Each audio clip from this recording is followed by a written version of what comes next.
name of Allah, the Beneficent, the Merciful, to whom all praise is due, whom we forever thank for giving us the Honorable Elijah Muhammad as our leader, teacher, and guide. And I specifically, ladies and gentlemen, and brothers and sisters, open up like that because I am a representative of the Honorable Elijah Muhammad.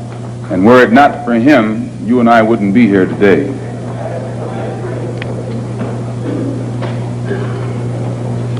In order for you and me to devise some kind of method or strategy to offset some of the events or repetition of the events that have taken place here in Los Angeles recently, we have to go to the root. We have to go to the cause. Dealing with the condition itself is not enough. We have to get to the cause of it all, or the root of it all. And it is because of our effort toward getting straight to the root that people oftentimes think we're dealing in hate. But first, I would like to congratulate and give praise to the so-called Negro leaders and so-called Negro organizations. And excuse me if I say so-called, it's hard for me to just outright say Negro when I know what that word Negro really means.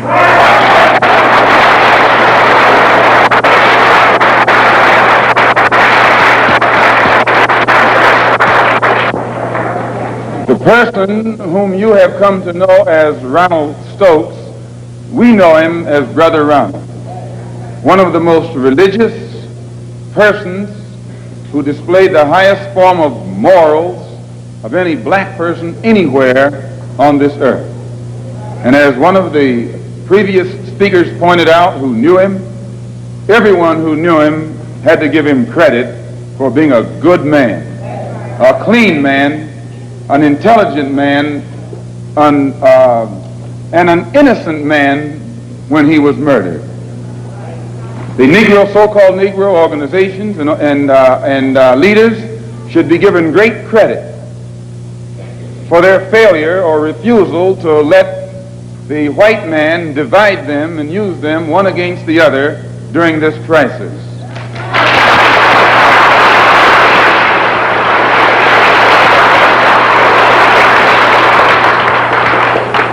As Reverend Wilfred Wilson pointed out, I think it was 8 years ago today that the Supreme Court handed down the desegregation decision. And despite the fact that 8 years have gone past, that decision hasn't been implemented yet.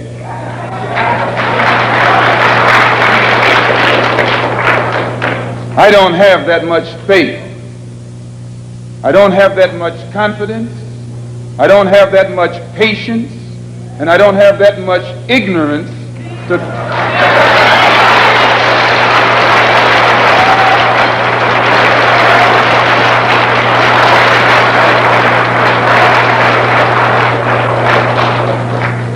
If the Supreme Court, which is the highest law-making body in the country, can pass a decision that can't get even 8% compliance within 8 years because it's for black people, then my patience has run out.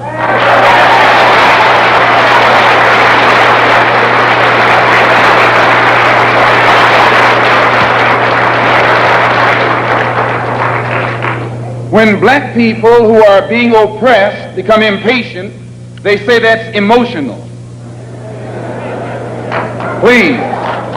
When black people who are being deprived of their citizenship, not only of their civil rights, but their human rights, become impatient, become fed up, don't want to wait any longer, then they say that's emotional.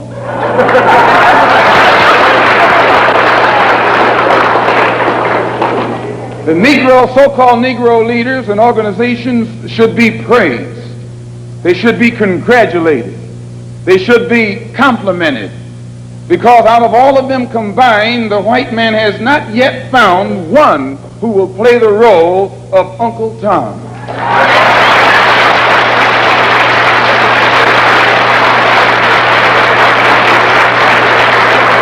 But yet he has found no Tom, no puppet, no parrot, who is still dumb enough in 1962 to represent the injustices that he's afflicting against our people. We don't care what your religion is. We don't care what organization you belong to. We don't care how far in school you went or didn't go. We don't care what kind of job you have. We have to give you credit for shocking the white man by not letting him divide you and use you one against the other.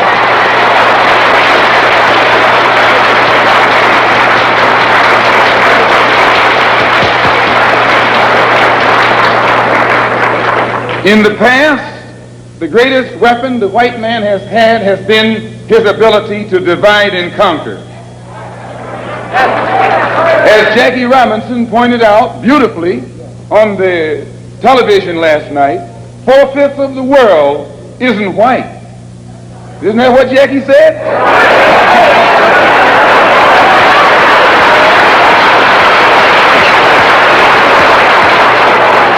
And if 4/5 of the world is dark, how is it possible for 1/5 to rule, oppress, exploit, dominate, and brutalize the 4/5 who are in the majority? How do they do it? Divide and conquer. If I take my hand and slap you, you don't even feel it. It might sting you because these digits are separated. But all I have to do to put you back in your place is bring those digits together.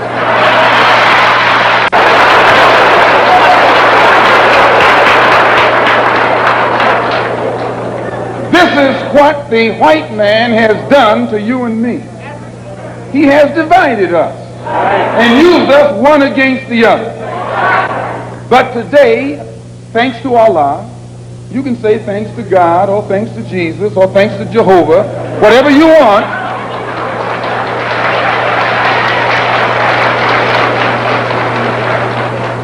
But as a follower of the Honorable Elijah Muhammad, we have been taught to say thanks to Allah. And that's what Jesus said. Jesus called on Allah. He said, Allah, Allah, lama asabachthani. I believe what's good for Jesus is good for you. If Allah was good enough for Jesus to call upon, I think he should be good enough for you to call upon. Since the so-called Negro community has shocked the white man by resisting all efforts to divide us, I think that you and I should continue to shock him by staying and working together in unity. Despite religious, political, economic, or educational or social differences, let us remember that we are not brutalized because we're Baptists. We're not brutalized because we're Methodists. We're not brutalized because we're Muslims. We're not brutalized because we're Catholics. We're brutalized because we are black people in America. Here your mother is being raped and you're not supposed to be emotional. Your women, please, your women can't walk the street without some cracker putting his hands on her, then you're not supposed to be emotional.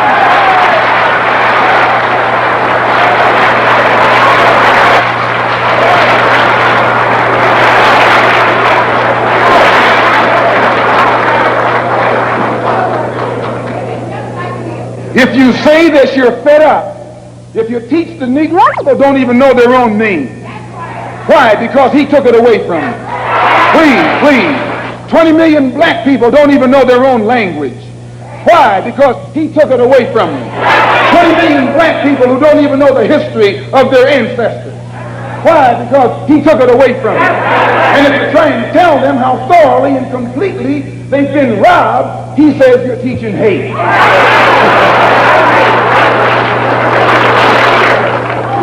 That's something to think about. Today you are coming out of college. You're coming out of the leading universities. You're trying to go in a good direction, but you don't know which direction to go in. And if somebody tries to take you right to the root of your problem, they say that that man's a hate teacher. If I ask why should the senators in Washington, and then again if we tell you that Negroes are being hung on the tree or being shot down illegally, unjustly, and those Negroes should do something to protect themselves, you say you're advocating violence. The white man is tricking you. He's trapping you. He doesn't call it violence when he lands troops in South Vietnam. Please. He doesn't call it violence when he lands troops in Berlin. When the Japanese attacked Pearl Harbor, he didn't say get nonviolent. He said, praise the Lord, but pass the ammunition.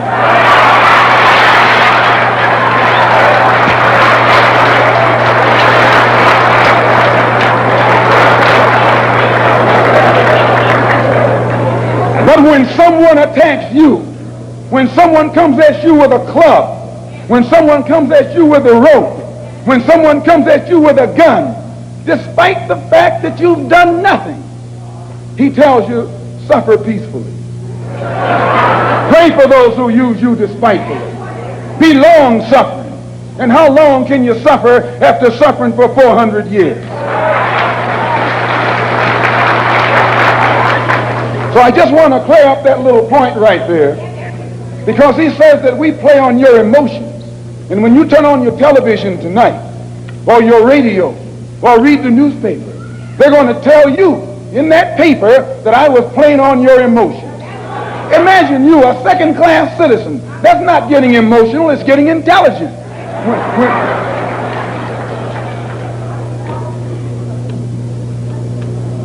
And as far as your mayor is concerned, I should say their mayor, a man named Yorty, who has been slandering the Muslims, a professional liar,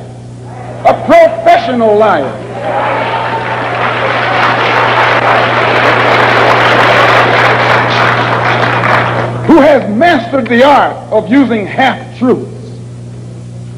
Put it in the paper that they broke into our religious place of worship and got records that they can use to prove that most of us have criminal records. You can't be a Negro in America and not have a criminal record.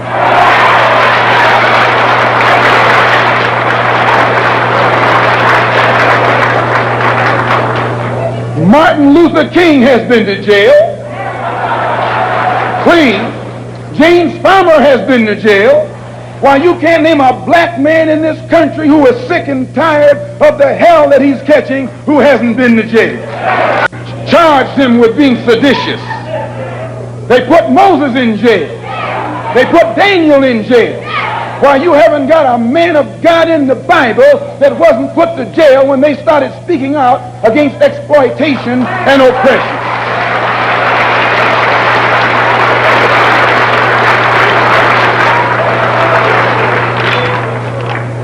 They charged Jesus with sedition. Didn't they do that? They said he was against Caesar.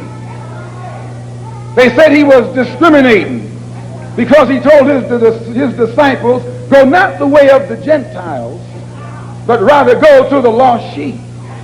He discriminated. Don't go near the Gentiles, go to the lost sheep. Go to the oppressed. Go to the downtrodden. Go to the exploited. Go to the people who don't know who they are, who are lost from the knowledge of themselves, and who are strangers in a land that is not theirs. Go to those people. Go to the slaves. Go to the second-class citizens. Go to the ones who are suffering the brunt of Caesar's brutality. And if Jesus were here in America today, he wouldn't be going to the white man. The white man is the oppressor. He would be going to the oppressed. He would be going to the humble. He would be going to the lowly. He would be going to the rejected and the despised. He would be going to the so-called American Negro.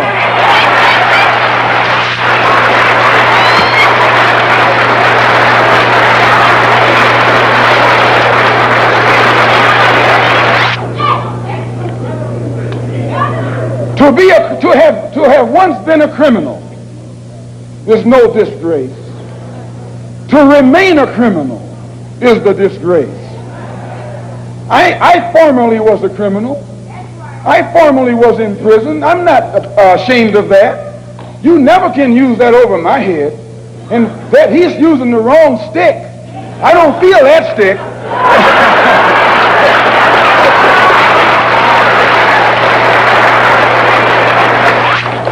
went to prison because I believed in men like Sam Yorty. I went to prison because I trusted men like Sam Yorty. I went to prison following the philosophy of men like Sam Yorty. But since I've been following the Honorable Elijah Muhammad, I have been reformed, and that's more, please. That's more than Sam Yorty and Chief Parker and all these other white politicians have been able to do with the inmates in the prisons of this state. They should give Mr. Muhammad credit.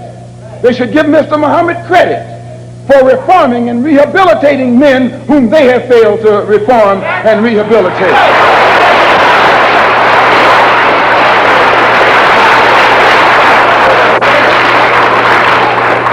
Mayor Yorty referred to some press report that Mr. Muhammad had once been found guilty of contributing to the delinquency of a minor. He failed to explain purposely that in 1934, the Honorable Elijah Muhammad refused to send his children to the white schools in Detroit, Michigan that were teaching you about little black Sambo. That's the minor that he contributed to the delinquency of. You see, this vicious, fork-tongued white man has been able to take lies and make you turn against those who want to help you and make others turn against you. This is the contributing to the delinquency of a minor that this mayor, or man who calls himself mayor, is talking about. In the same article, he said that the Muslims are the same people who rioted in the United Nations. Someone should pull his coat and let him know that at the present moment, there are $6 million worth of suits leveled against two of New York's leading newspapers for making the mistake of charging the Muslims as being involved in those United Nations riots. We were not involved. And if this fork-tongued man who calls himself your mayor had taken the time to find that out, he wouldn't be walking into the trap that he's letting his ignorance lead him into.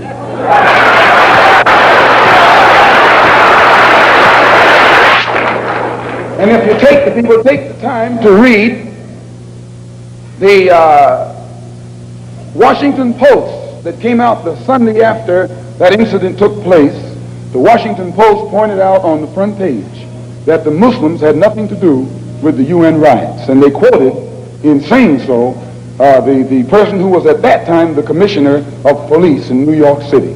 See, it's lies that the white man has spread about the Muslims to try and make you afraid of the Muslims, or to try and make you think that the Muslims were a criminal element, an uncouth element, and things that you would not like to be associated with. Also, they say that I'm just clearing these things up, and then we're going to get into what happened. They also say that the Honorable Elijah Muhammad was a draft dodger. No, he wasn't. He just refused to go to the army because he was a man of peace. He was a minister of a religion of peace. He was teaching peace. So he outright refused to go to the army. That's not draft dodging. That's intelligence. Here before the grand jury. Because the coroner's jury is stacked against Negroes. The grand jury is stacked against Negroes. The press, the radio, the television, and the newspapers are stacked against Negroes. But please, the Los Angeles Police Department is stacked against Negroes. He is stacked against all Negroes, all except those whom he has appointed to high positions. The controlled press, the white press, inflames the white public against Negroes. The police are able to use it to paint the Negro community as a criminal element. The police are able to use the press to make the white public think that 90% or 99% of the Negroes in the Negro community are criminals. And once the white public is convinced that most of the Negro community is a criminal element, then this automatically paves the way for the police to move into the Negro community, exercising Gestapo tactics, stopping any black man who is on the sidewalk, whether he is guilty or whether he is innocent, whether he is well dressed or whether he is poorly dressed, whether he is educated or whether he is dumb, whether he's a Christian or whether he's a Muslim. As long as he is black and a member of the Negro community, the white public thinks that the white policeman is justified in going in there and trampling on that man's civil rights and on that man's human rights. Once the police have convinced the white public that the so-called Negro community is a criminal element, they can go in and question, brutalize, murder unarmed, innocent Negroes, and the white public is gullible enough to back them up. This makes the Negro community a police state. This makes the Negro neighborhood a police state. It's the most heavily patrolled. It has more police in it than any other neighborhood, yet it has more crime in it than any other neighborhood. How can you have more cops and more crime? Why? It shows you that the cops must be in cahoots with the criminal.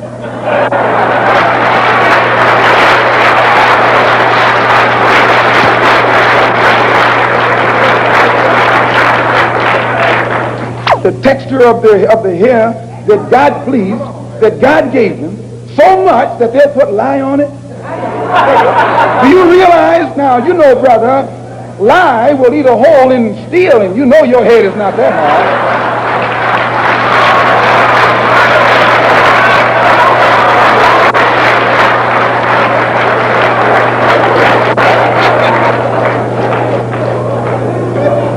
Who taught you, please, who taught you to hate the texture of your hair? Who taught you to hate the color of your skin to such extent that you bleach to get like the white man? Who taught you to hate the shape of your nose and the shape of your lips?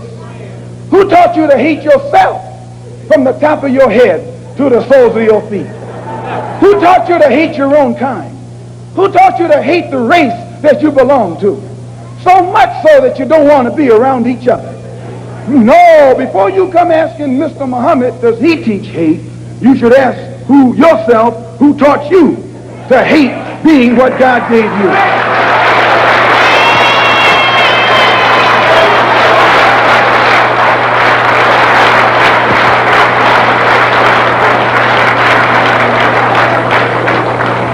We teach you to love the hair that God gave you. Here you way out in the middle of the ocean, can't swim, and you worried about someone that's in the bathtub and can't swim.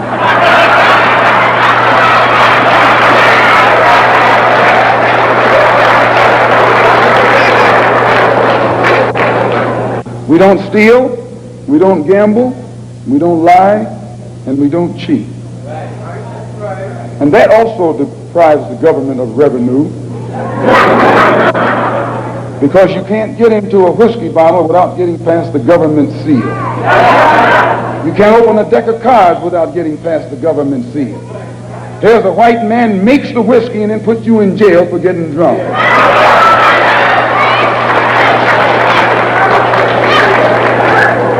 He sells you the cards and the dice and puts you in jail when he catches you using them. So he's against us because we fix it where he can't catch you anymore. We take the dice out of your hands and the cards out of your hands and the whiskey out of your head. The most disrespected person in America is the black woman. The most unprotected person in America is the black woman. The most neglected person in America is the black woman. And as Muslims, the Honorable Elijah Muhammad teaches us to respect our women and to protect our women. And the only time a Muslim really gets real violent is when someone goes to molest his woman. We will kill you for our woman. I'm making it plain, yes. We will kill you for our woman.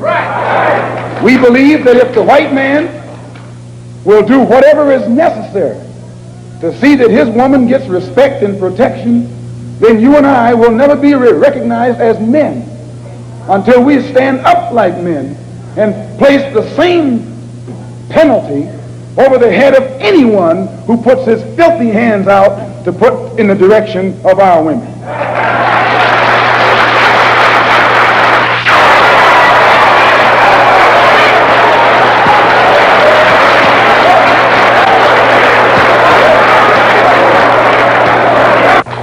We respect them, but we want them to respect us. We think that the law should respect the Negro community. The law should protect the Negro community. The law should approach the Negro community with intelligence if it expects the Negro community to react intelligently. So the Honorable Elijah Muhammad teaches us to always avoid anything that smacks of disrespect for the law. And if the police department tells the truth, they will have to admit that they have never had any experiences with Muslims that have ever been anything other than honorable unless they themselves come at us in a dishonorable way. It has no case against the Muslims. It has no case against these brothers whom they shot down. And because it has no case, it's trying to create a case. It's trying to manufacture a case. And therefore they set up a grand jury hearing of the case so that they could hear it behind closed doors, and after hearing what we have to say, then build their particular strategy or defense against the actions that they committed on that April the 27th. So at the advice of our attorneys, we purposely, the victims, those who have been indicted, or rather those who have been arrested and are out on bond, have purposely refrained and refused from making any statement whatsoever until after the case appears in court. And when you hear their story, it will be in a public trial. We have already had experience with these private hearings behind closed doors.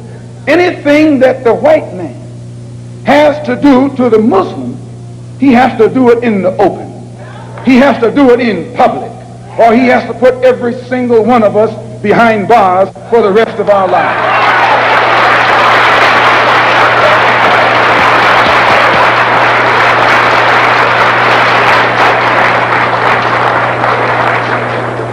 When Mayor Yorty called for a government investigation of a religious group that has the highest moral standard of any group in the Negro community, Mayor Yorty was giving you an example of what Hitler did in Nazi Germany when he began to go on the rampage.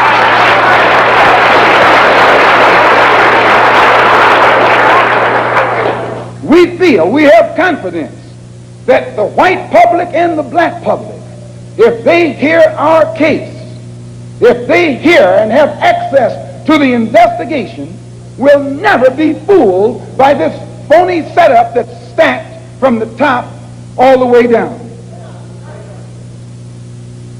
And if you doubt it, when you leave home tonight, when you go home tonight, look for the press. I'd like at this time to call forth these brothers who were arrested. The brothers who were arrested, come up here behind these chairs, please.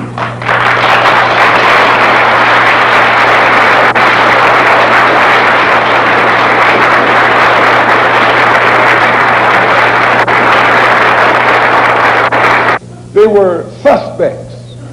This wouldn't happen in a white neighborhood.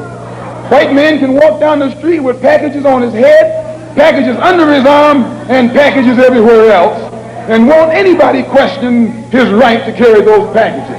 But a Negro is suspect because the press makes you suspect.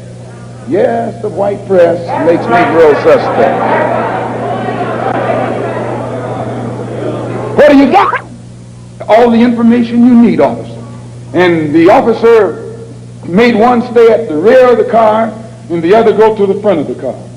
And while he was taking the one to the front of the car, the polite attitude, the humble air, the submissive, intelligent, peaceful spirit that he unexpectedly found in this Negro infuriated him. And he began to, he told the brother, put down your hands. Brother was talking. He's not a criminal. A man has a right on the sidewalk to talk with his hands. Put down your hand. Don't talk with your hands. And when the brother continued to gesture with his hands, the officer grabbed his hand, twisted it around behind his back, flung him up against the car, and then that's when hell broke loose. That was when hell broke loose. A struggle ensued. Shots were fired by the police and by a Negro door shaker.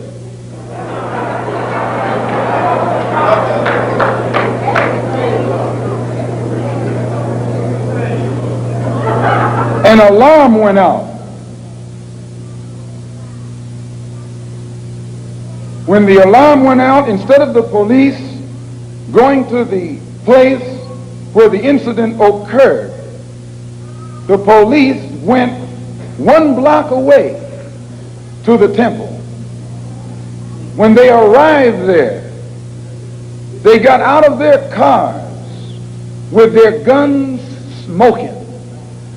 You would have thought it was Wyatt, what his name? Wyatt Earp. I'm telling you, they came out of those cars, and we have enough witnesses to hang them with their guns smoking.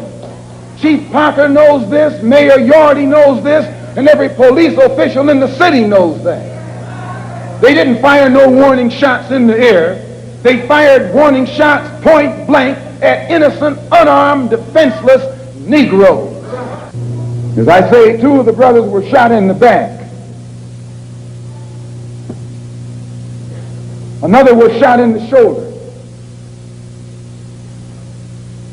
Another was shot, 2 of them were shot, excuse the expression, through the penis.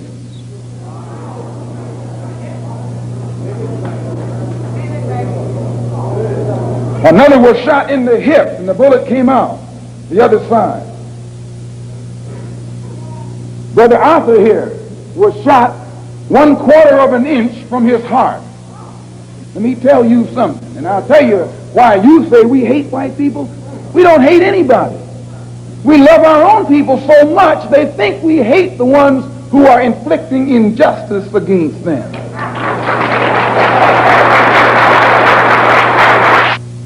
Man who has been shot, the bullet having passed 1/4 of an inch through his heart.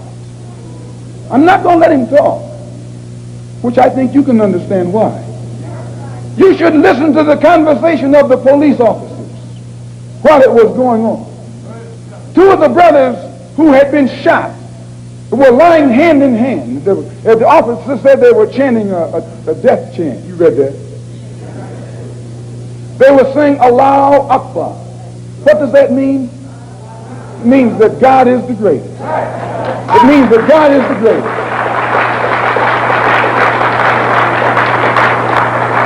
Understand, this that the white officer called a death chant was a prayer. They were praying when they were shot down.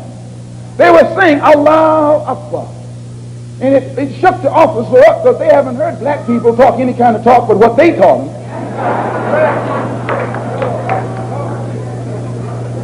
And 2 of the brothers who were shot in the back were telling me that as they lay on the sidewalk, they were holding hands. They held hands with each other, saying Allahu Akbar. And the blood was seeping out of them where the police bullets had torn into their insides. Still they said Allahu Akbar. And the police came and kicked them in the head. Police kicked them in the head, telling them to shut up that noise, while they were laying on the sidewalk in front of our temple. Kicked them in the head.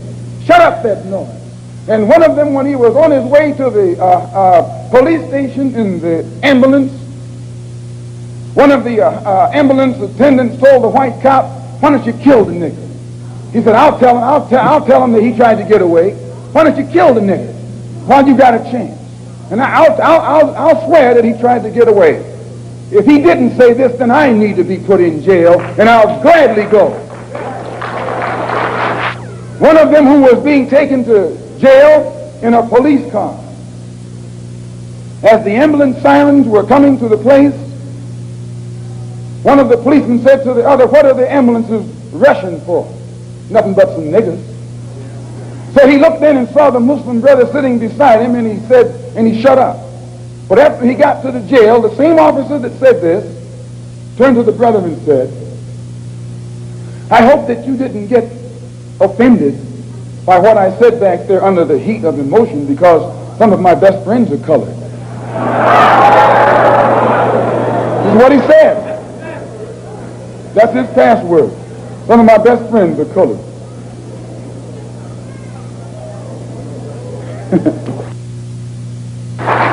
And I, for one, as a Muslim, believe that the white man is intelligent enough.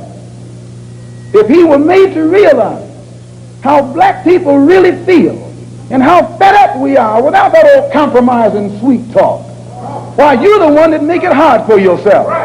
The white man believes you when you go to him with that old sweet talk, because you've been sweet talking him ever since he brought you here. Stop sweet talking him. Tell him how you feel. Tell him what kind of hell you've been catching, and let him know that if he's not ready to clean his house up, if he's not ready to clean his house up, he shouldn't have a house.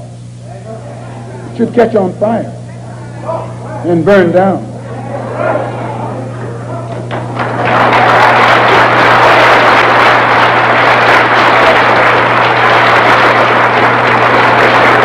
Muslims, we identify ourselves with the dark world. So we're not any minority. We're a part of the majority, and the white man is the minority.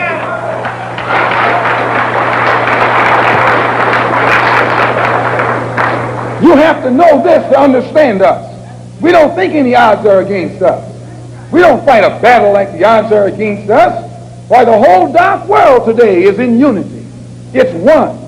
If you don't think so, look at the United Nations. When the dark world votes, they vote as one. They get the colonialists out of Africa and out of Asia, telling them to get out. They don't have any nuclear weapons, but they got a solid, united voice, and their unity alone is sufficient to drive the oppressor and exploiter of their people out of their own country. You and I need to learn a lesson from that right there.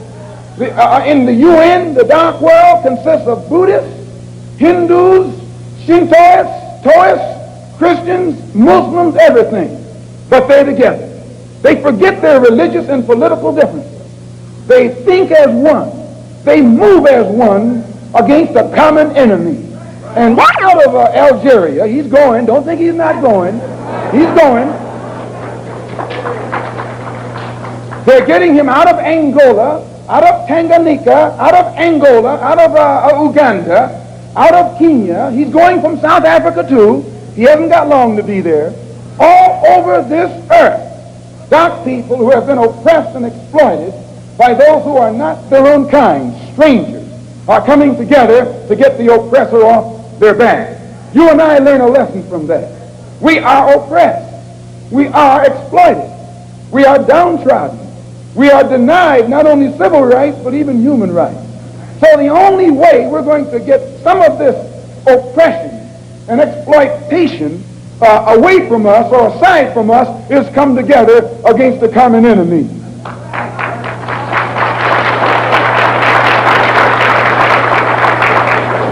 When they sat down at the Bandung conference, everyone there had this in common: a dark skin.